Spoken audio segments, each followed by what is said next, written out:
but they're waking up in the morning thinking, this does not feel like I thought it would. See, their outward success is warring with their inward peace and their faith. Let me take you back a bit to how this felt for me and how I can come to you and speak on the topic of redefining hustle because I've walked that journey. And frankly, friends, I'm still walking it because I know that I'll never overcome these challenges on this side of heaven. It was October 2014. 4 years prior to that, I had started my network marketing business. And 2 years into that business, less than 2 years, in 2011, I had promoted 3 levels and earned the company car. So as I was driving my Mercedes and loving life and planning my exit strategy from my corporate job, I got let go from my corporate job in 2012. My business continued to grow. But see, in October of 2014, I woke up one morning, I think it might have been a Tuesday, and I just felt wrought with angst. We had had an incredible month in September of 2014, but that afterglow had faded, and I was frantic and chaotic.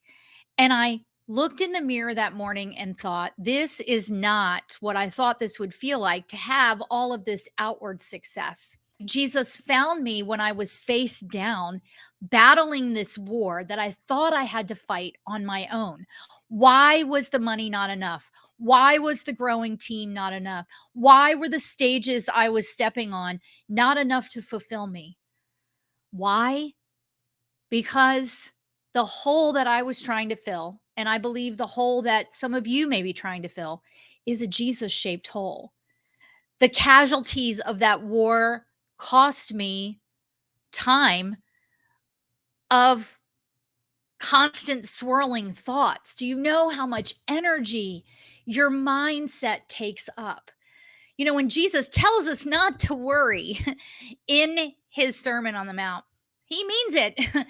that everything is already in God's hands, and yet we want to hold tight to it, and that gets our thoughts swirling. So peace of mind was a casualty. Calm life was a casualty. Joy for my business was a casualty. All of these casualties of war happen when we are focused more on creating business and doing business as usual, the way the world defines it. When we focus more on the mantras, like we've talked about being a boss mom or a boss babe, or if it is to be, it's up to me. These casualties happen. Friends, we are at war. We are battling a war daily. We will battle that war until we are on the other side of heaven. But here's the deal. If we're aware of it, if we embrace redefining hustle, if we embrace doing business from a godly perspective, then the casualties will be minimized. There will be casualties of war. Don't let the driving force to create your business turn into the desire to create an empire. Do you need an empire? Maybe you do. Talk to God about it. Don't sacrifice your spouse, your family, your friend relationships to build the business God has given you, because God would never give you a business that would cause those casualties.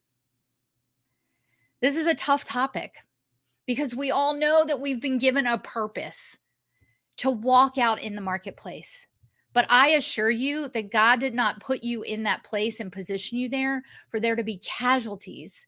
And he is not a God of chaos. So he doesn't even intend for us to be living in chaos and frantic energy and following the world's definition of hustle. Because remember, the hustle isn't the issue. It's how we define and pursue it.